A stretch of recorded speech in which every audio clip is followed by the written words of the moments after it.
സ്വാഗതം ഇൻസൈറ്റ് ബൈറ്റ്സിലേക്ക്. ജാതി സെൻസസ് നടപ്പിലാക്കുമെന്ന ബിജെപിയുടെ പ്രഖ്യാപനം വലിയ ചർച്ചകളിലേക്ക് കടക്കുന്നുണ്ട്. എന്നാൽ ശരിക്കും ജാതി സെൻസസ് ബിജെപി നടപ്പിലാക്കുമോ? അതിന്റെ പൂർണ്ണ അന്തസ്സോടെ ഇത് നടപ്പിലാക്കാൻ ബിജെപിക്ക് സാധിക്കില്ല. കാരണം ജാതി സെൻസസിനെ RSS എതിർക്കുന്നുണ്ട്. സവർണ ഹിന്ദുയിസത്തിൽ പിടിച്ചു തൂങ്ങി മുന്നോട്ടു പോകുന്ന RSSന് ജാതി സെൻസസ് നടപ്പിലാക്കുന്നതോടെ പിടിച്ചു നിൽക്കാൻ സാധിക്കില്ല.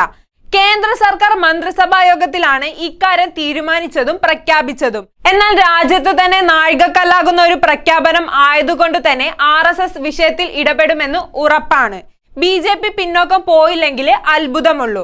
അതേസമയം ജാതി സെൻസസിൽ നിന്ന് പിന്മാറുകയാണെങ്കിൽ അത് JDU TDP ഘടക കക്ഷികളെ പിണക്കുമെന്നത് ഏറെക്കുറെ ഉറപ്പാണ്. പിന്മാറിയില്ലെങ്കിൽ RSS വടിയെടുക്കും. പിന്മാറിയാൽ ശക്തരായ ഘടക കക്ഷികളുടെ എതിർപ്പ് അനുഭവിക്കേണ്ടി വരും.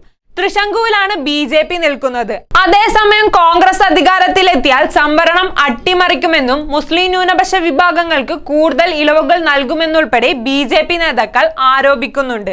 സംവരണം വിഷയമാക്കി ബിജെപി നടത്തുന്ന തിരഞ്ഞെടുപ്പ് പ്രചാരണങ്ങൾ ജാതി സെൻസസ് എന്ന പ്രതിപക്ഷ തന്ത്രത്തെ മറികടക്കാനാണെന്നാണ് വിലയിരുത്തുന്നത്. കൂടുതൽ പൊളിറ്റിക്കൽ വീഡിയോകൾക്കായി ഇൻസൈറ്റ് ബൈറ്റ് ചാനൽ സബ്സ്ക്രൈബ് ചെയ്യുക.